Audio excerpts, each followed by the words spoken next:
મુંબઈમાં ભારે વરસાદથી સર્જાઈ ટ્રાફિક જામની સ્થિતિ. મુંબઈમાં આગામી 2 દિવસ સતત વરસાદની સંભાવના. યુરોપિયન યુનિયનમાંથી બ્રિટન થયું બહાર. યુરોપની સૌથી મોટી આર્થિક તાકાત હતું બ્રિટન. બ્રિટનના વડાપ્રધાન ડેવિડ કેમરૂનનું રાજીનામું. બ્રેક્ઝિટની અસરથી ભારતીય બજારોમાં બ્લેક ફ્રાઇડે. સેન્સેક્સ 600 પોઈન્ટ તૂટ્યો. નિફ્ટીમાં 2.2% ઘટાડો. એનએસજીમાં સભ્યપદ માટેના ભારતના સપનાઓ પર ફરી વળ્યા પાણી.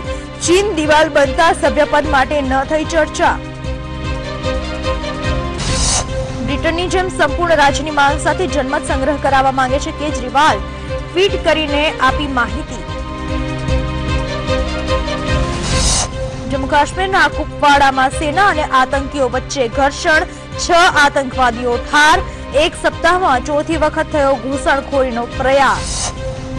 સંદેશ ન્યૂઝ દ્વારા વધુ એક શિક્ષણની હાટડીનો પર્દાફાશ. સુરેન્દ્રનગરની સરસ્વતી વિદ્યાલયમાં અપાઈ રાંચીની માર્કશીટ. સ્કૂલના ડેપ્યુટી ડિરેક્ટરે એક વાત કબૂલી. અને શિક્ષણના નામે ચાલતી હાટડીઓ સામે કોંગ્રેસ મેદાનમાં. શિક્ષણના વ્યાપારીકરણ સામે કોંગ્રેસનું રાજ્યવ્યાપી પ્રદર્શન.